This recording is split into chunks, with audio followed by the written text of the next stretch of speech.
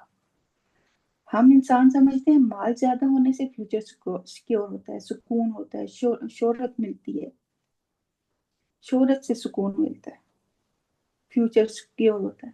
اگر ایسا ہوتا تو سلیپنگ پلس نہ لے کے سوتے یہ امیر لوگ، خودکشی نہ کرتے، ڈپریشن انگزائٹی کا شکار نہ ہوتے یہ رئیس لوگ. تو سکون اور فیوچر کا سیکیور ہونا اللہ کی ہدایت کی پیروی میں رکھا ہوا ہے. یہ اللہ نے واضح طور پہ ہمیں بتا دیا، کلیئر کٹ الفاظ میں اللہ نے ہمیں سمجھا دیا کہ یہ ہے کامیابی کا راستہ، میرا راستہ. اللہ نے قرآن میں کئی جگہ پہ یہ فرمایا جو چاہے میری طرف راستہ بنا لے. فَمَن شَاءَ اتَّخَذَ إِلَىٰ رَبِّهِ سَبِيلًا، تو جو چاہے اپنے رب کی طرف راستہ بنا لے. یہ تو اب ہم پہ ڈیپینڈ کرتا ہے نا کہ ہم اپنے رب کی طرف جانے والے راستے پہ گامزن ہوتے ہیں یا نہیں. ہم سب کو اپنے لیے دعا کرنی چاہیے، اللہم اہدنی وسددنی، اے اللہ مجھے ہدایت دے اور مجھے سیدھا رکھ. پھر آگے والذین کفروا وکذبوا بآیاتنا اولئک اصحاب النار ہم فیہا خالدون. اور وہ جنہوں نے ہماری آیات کو جھٹلایا وہی آگ کے ساتھی ہیں، اس میں ہمیشہ رہنے والے ہیں. یہاں کفر سے مراد اللہ کا انکار، اللہ کے احکامات کا انکار ہے. وَكَذَّبُوا بِآيَاتِنَا، اور ہماری آیات کو جھوٹا ثابت کیا. آیات کا ورڈ قرآن کریم میں 4 معنوں میں آیا ہے. نمبر 1 علامت یا نشانی، نمبر 2 آثار کائنات، مثلا پہاڑ، درخت، دریا، سورج، چاند، ستارے وغیرہ. پھر انبیاء کرام کے معجزات. پھر نمبر 4 قرآن پاک کے الفاظ، یعنی قرآن کریم کی آیات، جملے قرآن کریم کے، یہ ان کو بھی آیات کہا گیا. اب آپ کے ذہن میں یہ سوال آ سکتا ہے کہ ہمیں کیسے پتہ چلے گا کہ یہاں آیت کن معنوں میں، آیات کا یا آیت کا ورڈ جو ہے یہ کن معنوں میں آ رہا ہے. تو اس کے لیے یہ ہے کہ عبارت کے اسلوب بیان سے بآسانی معلوم ہو جاتا ہے کہ کہاں آیت کا معنی کس معنی میں استعمال ہو رہا ہے. یعنی جملے کی ترتیب سے بات سمجھ میں آ جاتی ہے کہ یہاں کس چیز کی بات ہو رہی ہے. تو وَكَذَّبُوا بِآيَاتِنَا، اور ہماری آیات کو جھوٹا ثابت کیا، یعنی اللہ کے جو احکامات قرآن میں آئے ان کو نہیں مانا، اور اس کے علاوہ کائنات کی نشانیوں سے بھی سبق نہیں سیکھا. نہ وحی الہی کو مانا، نہ معجزات کو مانا، اور نہ کائنات کی نشانیوں کو مانا. اولئک اصحاب النار، یہی لوگ آگ کے ساتھی ہیں. اب ان کی باقی زندگی آگ ہی کے ساتھ بسر ہوگی ہمیشہ. ہم فیہا خالدون، اور وہ اس میں ہمیشہ ہمیشہ رہنے والے ہیں. وہاں سے اب خلاصی نہیں ملنی انہیں، وہ ہمیشہ اسی آگ میں ہمیشہ کے لیے جلتے رہیں گے. اللہم لا تجعلنا منہم. یہاں ہمارا ٹاپک مکمل ہوتا ہے. پچھلے تمام لیسن کی تمام تر پکچر جو ہے آپ کے سامنے موجود ہے کہ کس طرح آدم علیہ السلام کی تخلیق ہوئی، خلیفہ مقرر ہوئے، کیا کیا آنرز دیے گئے، کس طرح ٹیسٹ لیا گیا، ٹیسٹ میں ناکامی کی سزا بھی ملی، پھر ٹیسٹ میں ناکامی کے بعد دوبارہ سے کھڑے ہونے کا طریقہ بھی سکھائے گئے، توبہ کا طریقہ سکھایا گیا، توبہ قبول بھی کی گئی. پھر یہ بھی بتایا گیا کہ نسل آدم ایک ذمہ دار نسل ہے جس کے اوپر اللہ تعالیٰ نے کچھ ذمہ داریاں ڈالی ہیں، بطور نائب، بطور ایمبیسیڈر، بطور خلیفہ. اب یہ نسل آدم کی ڈیوٹی ہے جس میں ہم بھی شامل ہیں، ڈیوٹی ہے کہ وہ اللہ کا ایمبیسیڈر ہونے کا حق ادا کرے اور اپنی ذمہ داریوں کو بخوبی نبھائیں۔ اللہ تعالیٰ ہم سب کو حق بات سننے کی، اس پر عمل کرنے کی اور اس کو آگے پھیلانے کی توفیق عطا فرمائے۔ اللہ ہمیں خیر سمیٹنے اور خیر بانٹنے والوں میں شامل فرما دے۔ اللہ آپ سب کا حامی و ناصر۔ ایڈوانس عید مبارک۔ زندگی رہی تو نئے موضوع کے ساتھ آپ کے ساتھ دوبارہ ملاقات ہوگی انشاءاللہ۔ دعاؤں میں یاد رکھیے گا۔ السلام علیکم ورحمۃ اللہ وبرکاتہ۔ وعلیکم السلام ورحمۃ اللہ وبرکاتہ۔ جزاک اللہ خیرن کثیرہ روبینہ باجی، آپ نے بہت خوبصورتی سے قرآن کی ان آیات کے الفاظ کا لبادہ اتار کر ان کا مفہوم سمجھایا۔ اللہ سبحانہ تعالیٰ آپ کے فہم میں مزید برکت عطا کرے اور آپ سے قبول کرے، آمین یا رب العالمین۔ جی، فہم قرآن کے بعد اب باری ہے تدبر کی۔ تدبر کا مطلب ہے صرف گہرائی میں نہیں جانا، بلکہ قرآن کے آئینے میں اپنی بدصورتی دیکھنا۔ ورنہ تو ہم خوبصورت دکھنا ہی چاہتے ہیں نا، لیکن آج ہم دیکھیں کہ قرآن میں اپنی آئینہ رکھیں اس کو سامنے اور اپنی خامیاں دیکھیں۔ جیسے آپ کسی ماہر ڈاکٹر کے پاس جاتے ہیں تو وہ صرف ایکس رے نہیں دیکھتا، وہ اس ہڈی کو ڈھونڈتا ہے جو ٹوٹی ہوئی ہوتی ہے تاکہ اسے جوڑا جا سکے۔ تدبر آپ کی روح کا وہ ایکس رے ہے جو آپ کو بتاتا ہے کہ آپ کی زندگی کا سکون کہاں سے ٹوٹا ہوا ہے اور اسے اللہ کا کلام کیسے جوڑے گا۔ آج ہم سب یہاں اپنی روح کی ریپیئرنگ کرانے بیٹھے ہیں۔ اللہ سبحانہ وتعالی ہمیں واقعی وہ فہم، وہ ہدایت اور وہ عمل کی توفیق عطا فرمائے۔ پچھلی کلاس میں ہم نے آیت نمبر 35 میں دیکھا تھا کہ وہ شجر ممنوعہ کیا ہے اور انسان اپنی حدود کیسے توڑتا ہے، لیکن آج کی یہ آیت دراصل انسانیت کا پہلا روڈ میپ ہے۔ اور وہ کون سی آیت ہے؟ سورۃ البقرہ کی آیت نمبر 38۔ ہم میں سے ہر کوئی کسی نہ کسی بے چینی کا شکار ہے، کوئی ماضی کے پچھتاووں کا اور کوئی مستقبل کے اندیشوں کا۔ اللہ تعالیٰ نے اس آیت میں ہمیں زمین پر بھیجنے سے پہلے ہی وہ گارنٹی کارڈ دے دیا تھا جس کی تلاش میں آج ہم ہزاروں روپے نفسیاتی ماہرین کو دے رہے ہیں۔ ہم نے اس آیت کو اسی لیے منتخب کیا ہے تاکہ ہم جان سکیں کہ خوف اور غم یہ وہ زنجیریں نہیں ہیں جن کے ساتھ ہمیں جینا ہے، بلکہ اللہ نے ان سے رہائی کا ایک ایسا فارمولہ بتایا ہے جو بہت ہی سادہ مگر بہت ہی پاورفل ہے۔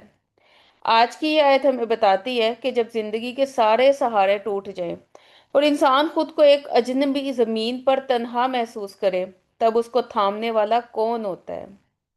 آئیے ذرا اس آیت میں دیکھتے ہیں کہ یہ میرے اور آپ کے آج کے دکھوں کا کیا علاج بتاتی ہے۔ آپ اس کو ایسے تصور کریں کہ آپ بہت گہرے سمندر کے کنارے کھڑی ہیں اور ہر لہر آپ کے قدموں میں ایک نیا ہیرا لا کر رکھ رہی ہے۔ قرآن کی ہر آیت یہ ایسے لہر ہی ہے جو ہر بار آپ کی زندگی کے بدلے ہوئے حالات کے مطابق ایک نیا حل، ایک نیا موتی پیش کرتی ہے۔ اور آج ہم اس آیت کے پاس ایسے کھڑے ہیں کہ یہ آیت ہمیں ہمارے وجود کا اصل پتہ بتائے گی، کیونکہ ہم دنیا میں اکثر آئیڈینٹی کے لیے مارے مارے پھرتے ہیں۔ کوئی کہتا ہے میں فلاں کی بیٹی ہوں تو کوئی کہے گا میں ڈاکٹر ہوں، کوئی اپنی پہچان کروائے گا کسی اور رشتے سے، کوئی کہے گی میں ماں ہوں۔ لیکن قرآن کیا کہتا ہے؟ قرآن کہتا ہے تم زمین پر اتارے گئے اللہ کے مسافر ہو، اور جب مسافر کو اپنی منزل اور گائیڈ کا پتہ چل جائے تو سفر کی تھکن ہی کم ہو جاتی ہے، اور جب تک آپ کو منزل کی پہچان نہ ہو تو آپ بھٹکتے رہتے ہیں۔ رمضان کے یہ آخری دن ہمیں یہ سکھانے آئے ہیں کہ جیسے چاند اور اپنے وقت پر رخصت ہو رہا ہے، ہم بھی ایک دن رخصت ہوں گے۔ پیچھے صرف ہدایت باقی رہ جائے گی جسے ہم نے اپنے سینے سے لگایا تھا۔ تو آج ہم اسی ہدایت کے رستے پر چلنے کے لیے اس آیت پر غور و فکر کریں گے۔ آج ہم انہی سلف صالحین کی طرح قرآن کو پڑھیں گے کہ جو پیاس کے ساتھ اس کو سنتے تھے، ایک ایک لفظ پر رک کر اپنے دل کی دھڑکن کو چیک کریں گے کہ کیا میرا دل اس رب کے کلام کے ساتھ دھڑک رہا ہے یا نہیں دھڑک رہا ہے۔ آج ہمیں اس حیرت کی ضرورت ہے کہ یہ آیت تو میں نے پہلے بھی سنی ہوئی ہے، لیکن آج ہم نے یہ ایک نئے سوال سے کرنی ہے۔ اور عموماً آپ نے یہ حصہ فلا خوف علیہم ولا یحزنون قرآن میں کئی دفعہ پڑھا ہوگا، کیونکہ تلاوت سے تعلق تو سب کا ہی رہا ہوگا، لیکن آج ہم اس کو ایک نئے زاویے سے دیکھیں گے۔ اور اسی لیے یہ آیت کا چناؤ ہوا، کیونکہ ہم ایک ایسی نسل بن چکے ہیں جو فریڈم کے نام پر آوارگی کا شکار ہے، کیونکہ ہمیں لگتا ہے کہ ہم اپنی مرضی سے جی کر خوش رہیں گے، جبکہ یہ آیت ہمیں پکار کر کہہ رہی ہے کہ انسان کی اوقات ایک مسافر کی ہے۔ جب مسافر اپنی گائیڈ ہاتھ سے چھوڑتا ہے تو وہ آزاد نہیں رہتا، بلکہ وہ لاسٹ ہو جاتا ہے۔ اور اس آیت کے منتخب کیے جانے کی ایک وجہ یہ بھی ہے تاکہ ہم اس خوف اور غم کے بت کو پاش پاش کریں، جسے ہم نے اپنی زندگیوں میں خدا بنایا ہوا ہے، اپنے سروں پر سوار کیا ہوا ہے۔ انزائٹی، ڈپریشن کے لفظ ہماری زندگیوں میں اتنے بولے جانے لگے ہیں کہ ہم نے اپنی زندگی کا چین اور سکون اپنے ہاتھوں برباد کیا ہوا ہے۔ آج ہم یہ جانیں گے کہ جب اللہ نے آدم کو زمین پر بے دخل کیا تھا تو انہیں اکیلا تو نہیں چھوڑا تھا، بلکہ ایک ایسی لائف لائن دی تھی جسے ہم نے الماریوں میں سجا کر خود کو لاسٹ کر لیا ہے۔ چلتے ہیں آیت کی طرف۔ اس سے پہلے ذرا ایک تصور کیجئے، اس منظر کو اپنے تخیل میں لائیں جہاں ابھی ابھی توبہ کی قبولیت ہوئی ہے، آدم علیہ السلام کے آنسو پونچھے جا چکے ہیں، اللہ کی رحمت نے انہیں اپنی آغوش میں لے لیا ہے۔ اب باری ہے اس مشن کی جس کے لیے کائنات سجائی گئی ہے۔ عام طور پر ہم سمجھتے ہیں کہ جنت سے نکلنا ایک سزا تھی، لیکن اصل نقطہ کیا ہے کہ اگر یہ سزا ہوتی تو توبہ کے بعد منسوخ ہو جاتی۔ یہ سزا نہیں تھی، یہ پوسٹنگ تھی۔ اللہ نے انسان کو ایک ٹریننگ سینٹر سے نکال کر اس کی ورک پلیس کی طرف روانہ کیا، یعنی جنت سے زمین تک کا سفر۔ اور یہ سفر خلافت کی اس ذمہ داری کا آغاز تھا جس کا وعدہ تخلیق سے پہلے کیا گیا تھا۔ اللہ سبحانہ و تعالیٰ فرماتا ہے تم سب کے سب یہاں سے اتر جاؤ، قُلْ نَهْبِطُ مِنْهَا جَمِيعًا، سب کے سب۔ آدم اور حوا کی بات نہیں کی گئی، قیامت تک آنے والی ہر روح اس میں شامل ہے۔ ہم سب اس الوداعی تقریب کا حصہ تھے، اور ہم سب کا اصل وطن جنت ہے۔ اسی لیے ہم زمین پر بڑی سے بڑی نعمت کو پا لیں، بڑی سے بڑی اچیومنٹ کر لیں، خوشیوں کے ڈھیر لگ جائیں، لیکن دل کا ایک کونا پیاسا ہی رہتا ہے۔ اور یہ پیاس دراصل اس گھر کی یاد ہے جہاں سے ہم اہبطوا کہہ کر اتارے گئے۔ ہم یہاں مسافر ہیں۔ مسافر کبھی راستوں کے کانٹوں یا پھولوں سے دل نہیں لگاتا، کیونکہ اس کی نظر ہمیشہ اپنی منزل پر ہوتی ہے۔ اور پھر اللہ سبحانہ تعالیٰ نے فرمایا فَإِمَّا يَأْتِيَنَّكُم مِّنِّي هُدًى، اگر میری طرف سے کوئی ہدایت آئے۔ اللہ کا پہلا سپورٹ سسٹم۔ اب دیکھیں، جب ایک ماں اپنے بچے کو پہلی بار سکول بھیجتی ہے نا تو اسے اکیلا نہیں چھوڑتی، اس کے بستے میں پانی کی بوتل رکھتی، لنچ باکس رکھتی، ایک نوٹ لکھ کر رکھتی، اور پھر اسے خود ساتھ چھوڑنے جاتی ہے۔ کائنات کے رب نے جب ہمیں زمین کے کٹھن سفر پر روانہ کیا تو ساتھ ہی فرما دیا فَإِمَّا يَأْتِيَنَّكُم مِّنِّي هُدًى، اگر میری طرف سے تمہارے پاس کوئی ہدایت آئے تو یہ ایک نسبت ہے۔ اللہ نے یہ نہیں کہا تمہیں رستہ مل جائے گا، جاؤ اتر جاؤ خود ہی ڈھونڈتے رہنا، بلکہ منی کا لفظ فرمایا۔ یہ ہدایت اللہ کا وہ ہینڈ ہولڈنگ سسٹم ہے جو اس نے اپنے بندے کے لیے زمین پر بھیج دیا۔ ہم کہتے ہیں میں تو اکیلی ہوں، میرا کوئی سہارا نہیں ہے، لیکن یاد رکھیے اگر ہمارے پاس اللہ کی دی ہوئی ہدایت موجود ہے، اور وہ ہدایت کہاں موجود ہے؟ اسی قرآن میں موجود ہے۔ اگر اس کو تھام لیا تو پھر ہم کیسے تنہا ہو سکتے ہیں؟ پھر یہ ہمارے شکوے، یہ ہمارے رونے، یہ خود بخود ختم ہو جائیں، کیونکہ اللہ نے زمین پر بھیجنے سے پہلے ہی ہماری رہنمائی کا انشورنس کر دیا تھا۔ اور پھر دیکھیں کہ لفظ اہبتو ہمیں یہ سبق بھی دیتا ہے کہ زمین جو ہے وہ ہماری مستقل جائے پناہ نہیں ہے۔ ہم کیا کرتے ہیں؟ ہم زمین پر دل لگا چکے ہیں، ہم گھر بنانے میں اپنی پوری زندگی لگا دیتے ہیں، جائیدادیں سمیٹتے ہوئے یہ بھول جاتے ہیں کہ ہمیں یہاں اتارا گیا ہے، بسایا نہیں گیا۔ آپ دیکھیں کسی اسٹوڈنٹ کو اگر وہ ایگزامینیشن ہال کی چیئر اور ٹیبل سے دل لگا لے تو کیا آپ اس کو عقل مند کہیں گے؟ ایسے ہی ایک مومن زمین کی رنگینیوں میں کھو کر ہدایت کو نہیں بھولتا، کیونکہ اسے واپس اپنے گھر جانا ہے، اس جنت میں جانا ہے، اور یہ ہدایت اسے جنت تک لے جانے کے لیے آئی ہے۔ اور پھر آگے اللہ سبحانہ تعالیٰ فرماتے ہیں فمن تبع، تو جو کوئی پیروی کر لے۔ اب یہ اوپن چوائس ہے، کوئی زبردستی نہیں ہے، یہ آپ کا انتخاب ہے، کیونکہ اللہ تعالیٰ نے یہ نہیں فرمایا کہ میں تمہیں پکڑ کر ہدایت پر چلاؤں گا، بلکہ فرما دیا فمن تبع، جس نے پیروی کرنی ہے کر لے۔ اللہ تعالیٰ نے انسان کو روبوٹ نہیں بنایا، اسے چوائس دی ہے، اختیار دی ہے، اور یہ اختیار اس کو عزت بخشی گئی ہے۔ زمین پر اترنے کے بعد پہلا انتخاب یا پہلا امتحان ہی اس کی چوائس ہے کہ تم کیا کرتے ہو۔ ہمارا مسئلہ یہ ہے کہ ہم ہدایت کو وراثت سمجھتے ہیں، اتباع نہیں سمجھتے۔ عموماً ہم یہ جملے بولتے ہیں کہ ہم تو مسلمان گھرانے میں پیدا ہوئے ہیں تو الٹیمیٹلی ہم تو جنتی ہی ہیں، لیکن اللہ سبحانہ و تعالیٰ فرما رہا ہے کہ انعام صرف اس کے لیے جو اس ہدایت کے پیچھے چلے گا۔ ایمان صرف ایک دعویٰ ہے، جبکہ اتباع ایک ایکشن کا نام ہے۔ آپ کے پاس دنیا کا بہترین نقشہ ہو، لیکن اگر آپ اپنی جگہ سے ہلے ہی نہیں تو کیا آپ اپنی منزل پر پہنچ سکیں گے؟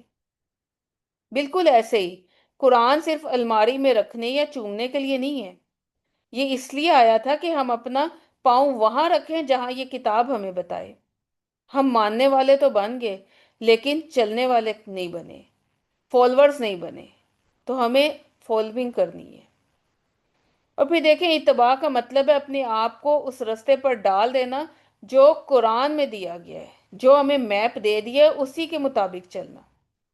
ہم گوگل میپ کی آواز پر تو آنکھیں بند کر کے گاڑی موڑ لیتے ہیں، لیکن جب قرآن کا روٹ سامنے آتا ہے تو ہم اس پر شک کیوں کرتے ہیں؟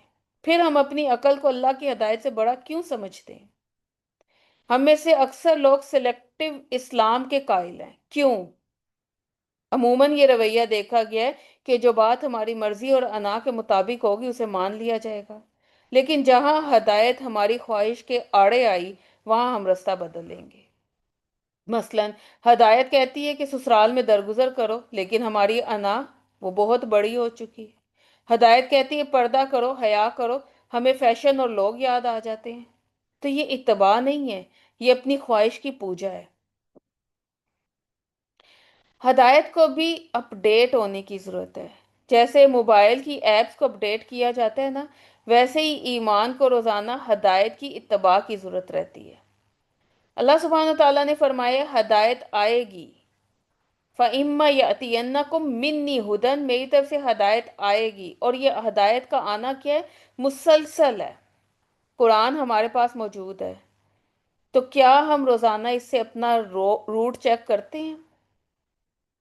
کیا ہم یہ سوچتے ہیں کہ صبح اٹھ کے میں نے اللہ کی ہدایت سے پوچھا کہ آج مجھے اپنی زبان کا کیا استعمال کرنا ہے، اپنی آنکھ کو کس نظر سے دیکھنا ہے، اپنے رویے کو کس رخ پر رکھنا ہے؟ کیونکہ آدم علیہ السلام کو جب زمین پر بھیجا گیا وہاں کوئی سوسائٹی نہیں تھی، صرف اللہ کی ہدایت تھی۔ آج ہمارا المیہ یہ ہے کہ ہم ہدایت کے بجائے ٹرینڈز کے پیچھے چل رہے ہیں۔ سب جھوٹ بول کر کاروبار کرتے ہیں تو ہمیں لگتا ہے یہی راستہ ٹھیک ہے۔ سب نے بے پردگی کو ماڈرن ہونا کہہ دیا تو ہم ہدایت کو بوجھ سمجھنے لگ گئے۔ اللہ تعالیٰ نے یہ نہیں فرمایا کہ جس نے لوگوں کی پیروی کی، بلکہ فرمایا جس نے میری ہدایت کی پیروی کی، کیونکہ اکثریت کے پیچھے چلنا کوئی عقل مندی نہیں ہے۔ عقل مندی ہدایت کی پیروی کرنے پہ، اتباع کرنے پہ، فالوئنگ کرنے پہ۔ اور یاد رکھیں ہدایت کا راستہ کبھی کبھی تنہا ہوتا ہے، لیکن منزل ہمیشہ پرامن ہوتی ہے۔ آج ہم دیکھیں گے کہ ہم اتباع ہدایت کی لکیر کہاں کہاں توڑتے ہیں۔ کچھ مثالیں ہم اپنے سامنے خود رکھیں گے۔ مثلاً ہدایت کہتی ہے اخلاص پیدا کرو، کیونکہ نیت جو ہے وہ سب سے بڑی، آپ سمجھیں کہ اسی پر سب چیزوں کا ڈیپینڈنٹ ہے۔ لیکن آپ دیکھیں ہماری ہر نیکی کس کے لیے ہے؟ اگر وہ لوگوں کو دکھانے کے لیے، اگر سوشل میڈیا پر تعریف نہ ملے تو ہمیں لگتا ہے کہ ہماری نیکی ضائع ہوگی، تو ہم نے اللہ کی اتباع چھوڑ کر لائکس اور کمنٹس کی اتباع شروع کر دی ہے۔ پھر دیکھیں وقت کی بے قدری، ہدایت کہتی ہے کہ تمہاری عمر جو ہے وہ بہت قیمتی ہے، ایک سرمایہ ہے، لیکن ہم کیا کر رہے ہیں؟ گھنٹوں فضول فون کالز اور غیر ضروری محفلوں میں برباد کر رہے ہیں۔ تو ہم پیروی تو نہیں کر رہے، ہم تو اپنے وقت کو ڈیمیج کر رہے ہیں۔ پھر گھریلو سیاستوں میں دیکھیں، ہدایت کہتی ہے گھروں کو ذکر سے آباد کرو، ایسی مجالس لگاؤ اپنے گھروں میں، لیکن ہمارے گھر، ہمارے ڈرائنگ رومز، ہمارے لیونگ روم دوسروں کی برائیوں اور سازشوں کے ذکر سے آباد ہو رہے ہیں۔ تو پھر ہمارا آئیڈیل قرآنی خواتین نہیں بلکہ ڈراموں کی سازشی عورتیں بن چکی ہیں۔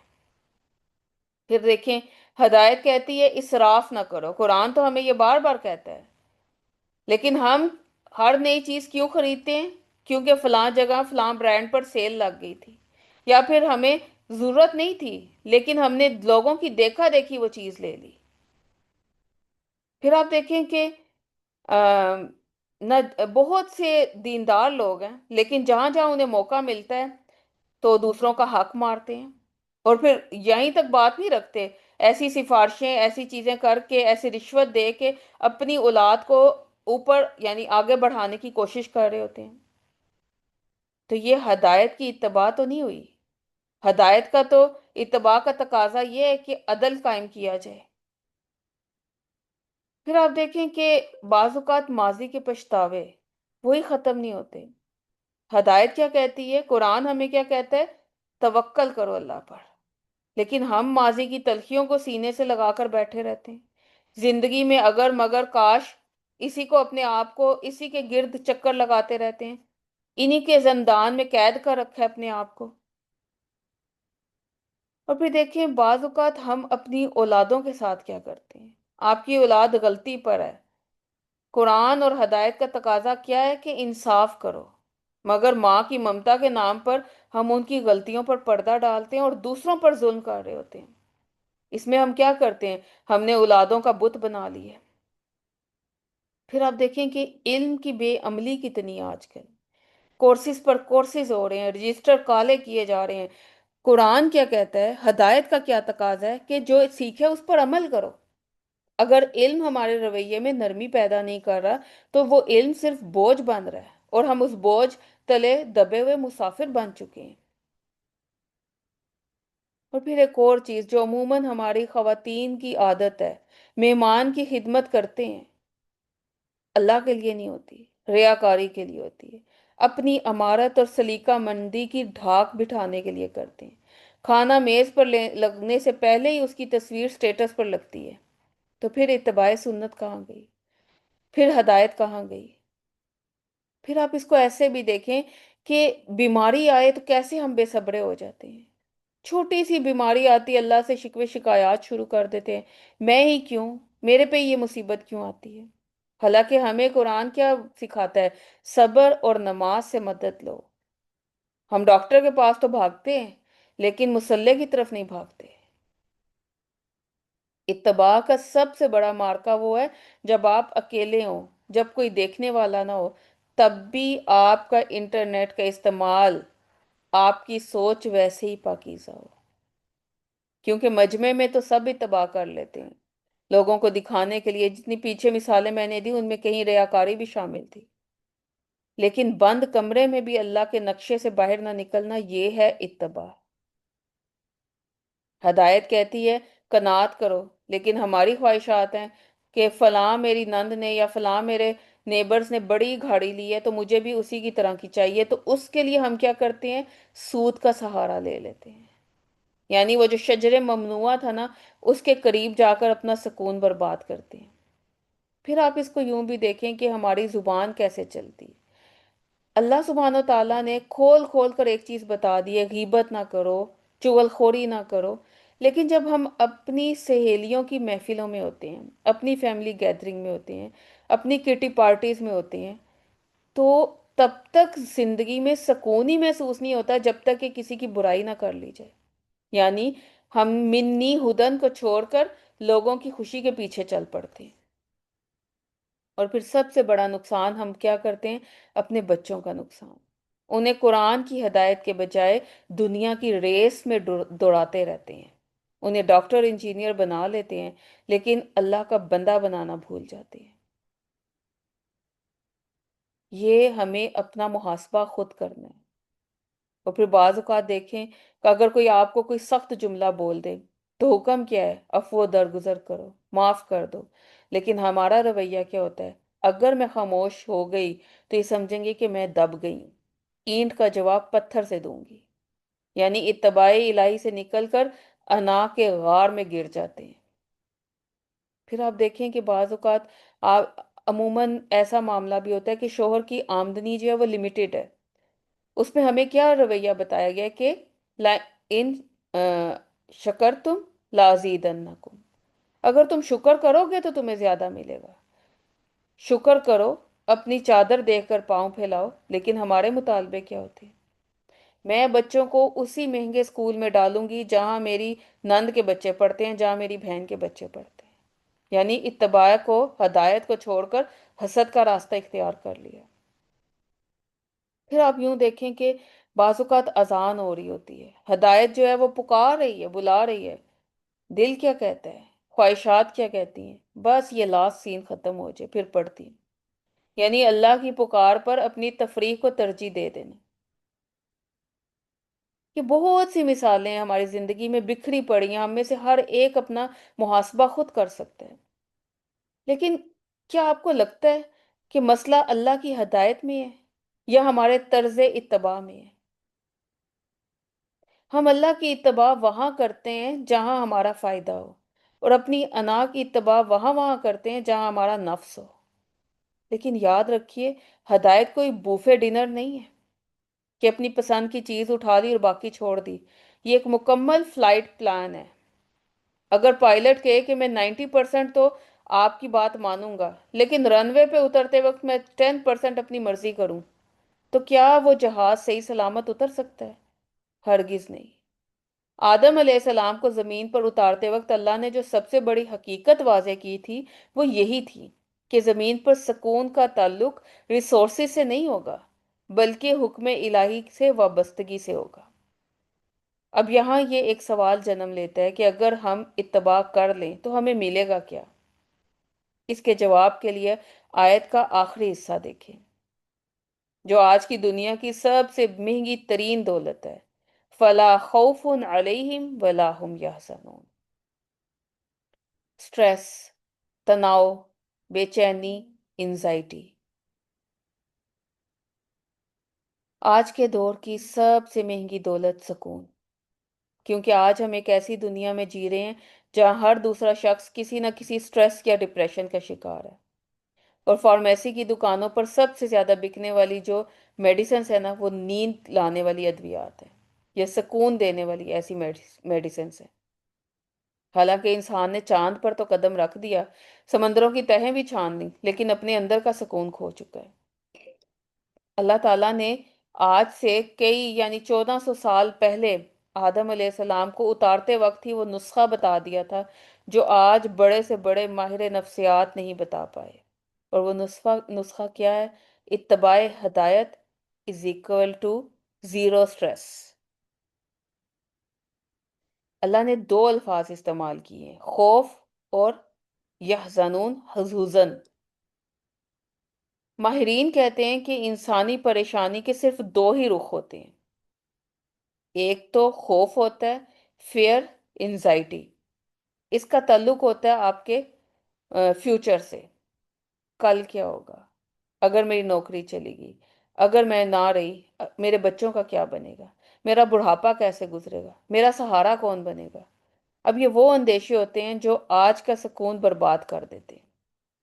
اور حزن، سیڈنس، گریف، اس کا تعلق آپ کے پاسٹ ہے، میرے ساتھ ہی ایسا کیوں ہوا، اس نے مجھے یہ کیوں کہا، کاش میں نے یہ نہ کیا ہوتا۔ تو یہ جو پچھتاوے کی آگ ہوتی ہے یہ بھی انسان کو اندر سے جلاتی رہتی ہے۔ اللہ تعالیٰ کا کیا وعدہ ہے؟ فَمَن تَبِعَ ہُدَایَ فَلَا خَوْفٌ عَلَیْہِمْ وَلَا هُمْ يَحْزَنُونَ۔ جو میری ہدایت کے نقشے پر چلے گا میں اس کے ماضی سے غم نکال دوں گا، اس کے مستقبل سے خوف ختم کر دوں گا، اور اسے صرف پریزنٹ کی وہ خوبصورت زندگی ملے گی جہاں صرف رب کی رضا ہوگی۔ اب دیکھتے ہیں کہ قرآن کی اتباع ہمارے ان دو دشمنوں کا علاج کیسے کرتی ہے۔ مثلاً رزق کا خوف ہے، ہدایت نے کیا کہا؟ رزق کا ذمہ اللہ نے لے لیے، ہم ہزاروں کی دوڑ سے نکل کر برکت کے سکون میں آ جاتے ہیں اگر ہمیں یہ یقین آ جائے، اگر ہم اس پر اتباع کر لیں۔ ڈگری یا کیریئر کا خوف ختم ہو جاتا ہے، سکون کی کیفیت ہو جاتی ہے، اپنے پریزنٹ میں جینا سیکھ جاتے ہیں۔ پھر دیکھیں رشتوں کا غم، جب کوئی ہمیں دکھ دیتا ہے، ہدایت ہمیں کیا کہتی ہے؟ بدلہ اللہ پر چھوڑ دو، اور جب ہم اس کی اتباع کرتے ہیں، فمن تبع ہدایا، اتباع کر لی، تو ہم اس غم کی زنجیر سے آزاد ہو جاتے ہیں کہ اس نے میرے ساتھ ایسا کیوں کیا، میرے ساتھ ایسا برا کیوں ہوا، کیونکہ معاملہ اللہ سے جڑ گیا ہے۔ پھر ہم اپنے پریزنٹ میں جیتے ہیں، خوش باش رہتے ہیں، غم نکل گئے۔ پھر دیکھیں موت کا خوف بہت بڑا فیئر ہے، اور دنیا جو ہے موت کو اپنا خاتمہ سمجھتی ہے، ہدایت اسے ملاقات کہتی ہے۔ جو ہدایت پر چلتا ہے پھر وہ موت سے نہیں ڈرتا، بلکہ وہ پھر اگلا سٹیپ کیا کرتا ہے؟ تیاری شروع کرتا ہے۔ اسے اپنے اگلے گھر کا خوف نہیں ہوتا، بلکہ اس کی امیجنیشن میں وہ گھر بڑا ہی خوبصورت سج رہا ہوتا ہے، اس کے اعمال کے ذریعے، صبح شام کے اذکار کے ذریعے، تسبیحات کے ذریعے، صلہ رحمی کے ذریعے، درگزر کے ذریعے، معاف کرنے کے ذریعے۔ تو پھر کیا ہوتا ہے؟ انسان پریکٹیکل لائف میں قدم رکھتا ہے، سکون کی زندگی جیتا ہے۔ اور پھر دیکھیں ایک اور ٹینشن جو ہماری زندگی میں سب سے زیادہ رہتی ہے، اولاد کی پریشانی۔ یہ پتہ نہیں کیا کریں گے، کل کو کیا ہوگا، میں اگر نہ رہی میرے بچے رول جائیں گے، کیا کیا خوف ہم نے پال رکھے ہیں۔ قرآن جو کہتے ہیں کہ یہ تمہارے آزمائش ہیں، فتنہ، تو کرنا کیا ہے؟ یا ایھا الذین آمنوا قوا انفسکم واہلیکم نارا، ان کو جہنم کی آگ سے بچانا ہے، اس کے لیے کیا کرنا ہے؟ فکر کس چیز کی کرنی ہے؟ انہیں نیک بنانے کی۔ باقی ذمہ داری اللہ کی ہے، کیونکہ رزق کا ذمہ بھی اس نے لیا ہے۔ اگر تم نے ان کو رب سے جوڑ دیا ہے تو رب ان کا نگہبان بن جائے گا۔ تو جب ہم اپنی ذمہ داری پوری کر کے اتباع کرتے ہیں تو دل جو ہے اس بوجھ سے آزاد ہو جاتا ہے کہ میرے بعد ان کا کیا ہوگا، کیونکہ آپ تو ان کو صدقہ جاریہ کے طور پر تیار کر کے چھوڑ کے جا رہے ہیں۔ اور پھر آخر میں دیکھیں فلا خوفن، یہ جو لا ہے نا، گرامر کے لحاظ سے ہمیں یہ پتہ چلتا ہے کہ یہ عارضی سکون نہیں بلکہ ایک مستقل حالت رہے گی۔ مثلا جیسے ایک بچہ اپنے باپ کا ہاتھ پکڑ کر بھیڑ میں چلنا شروع کر دے، تو کیا اسے کوئی خوف رہے گا کہ وہ گم نہ جائے، کھو نہ جائے، کوئی اسے مار نہ دے؟ نہیں، کیونکہ اس نے اپنے باپ کی انگلی پکڑی ہوئی ہے اور اس پکڑ پر اسے پورا یقین ہے۔ اسی طرح جب ہم فمن تبع ہدایا، ہم اس ہدایت کا پلو پکڑتے ہیں، ہم اس رسی کو تھام لیتے ہیں، تو زندگی کی بھیڑ میں، اس کے حادثات سے، اس کے بدلتے ہوئے رخوں میں، اس میں آنے والی بیماریوں میں، اس میں آنے والی مشکلات میں، ہم اس خوف سے، اس ڈر سے آزاد ہو جاتے ہیں۔ کیوں؟ کیونکہ ہمیں معلوم ہوتا ہے کہ ہمارا ہاتھ اس رب العالمین کے ہاتھ میں ہے۔ فلا خوف علیہم، وہ لمحہ جب طوفان میں بھی سکون ملتا ہے۔ یاد رکھیے ہدایت کی اتباع کا یہ مطلب بھی نہیں ہے کہ زندگی میں مشکلات ہی نہیں آئیں گی، مشکلات آئیں گی، لیکن آپ کے اندر کا سکون نہیں چھین سکیں گی۔ آپ اس کو ایسے سمجھیں جیسے ایک مضبوط بحری جہاز سمندر کی لہروں کے اوپر ہوتا ہے، لہریں اسے ہلا تو سکتی ہیں لیکن اس کے اندر نہیں گھس سکتی۔ جب آپ ہدایت کی اتباع کرتے ہیں تو آپ اس جہاز کی طرح ہو جاتے ہیں، باہر خوف اور طوفان ہو، غم کی بارش ہو رہی ہو، لیکن آپ کے دل کے اندر اللہ کی یاد کا وہ جزیرہ ہوتا ہے جہاں صرف سکون ہی سکون ہوتا ہے۔ تو آج ہمیں اپنے آپ سے یہ سوال کرنا ہے، میرے دل میں اس وقت سب سے بڑا خوف کیا ہے؟ سب سے گہرا غم کیا ہے؟ اور اگر وہ موجود ہے تو پھر ہمیں اپنا محاسبہ کرنا ہے۔ پھر ہمارے اندر ابھی اتباع کی کمی ہے۔ پورے کے پورے اپنے آپ کو اللہ کے حوالے کریں، اس کی پیروی کریں، اس کی ہدایت پر جم جائیں۔ اب بھی ہم نے اللہ کی ہدایت کو اگر تھام لیا جس طرح کے تھامنے کا حق ہے، تو تمام خوف، تمام غم دور ہو جائیں گے۔ اور یہ اللہ کا وعدہ ہے، اللہ تعالیٰ نے جب کہہ دیا تو یہ ہو کے رہے گا۔ آج اس آیت کی برکت سے ہم اپنے تمام خوف، تمام غم اللہ کے حوالے کریں گے، اسے کہیں گے کہ یا رب میں نے تیری ہدایت کا دامن تھاما ہے، اب تو مجھے سنبھال، کیونکہ یہ زمین پر زندگی گزارنے کا وہ راز ہے جو اللہ نے آدم علیہ السلام کو بتایا تھا۔ اگر ہم اس راز کو پا لیں تو زمین ہی ہمارے لیے جنت کا نمونہ بن جائے گی۔ اور دیکھیں زندگی بہت مختصر ہے، اسے خوف اور غم کی نظر میں نہ کریں، اللہ کے ساتھ تعلق بنائیں، اس کا ہاتھ تھامیں، کیونکہ وہ آپ کو کبھی گرنے نہیں دے گا۔ ہم اپنے کلاس کا اختتام اسی دعا کے ساتھ کریں گے کہ یا رب العالمین ہمیں اپنی ہدایت کی سچی اتباع نصیب فرما، ہمارے دلوں سے دنیا کا خوف اور ماضی کے غم نکال دے اور اس کی جگہ اپنی محبت کا سکون بھر دے۔ یا رب العالمین ہمارے گھروں کو امن کا گہوارہ بنا دے اور ہمیں ان لوگوں میں شامل کر جن سے تو راضی ہو گیا ہے اور وہ تجھ سے راضی ہو گئے ہیں۔ آمین یا رب العالمین۔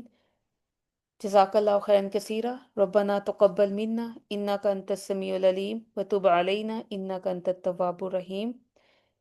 سبحانک اللہم وبحمدک نشہد ان لا الہ الا انت نستغفرک نستغفرک نستغفرک ونتوب الیک۔ السلام علیکم ورحمۃ اللہ وبرکاتہ۔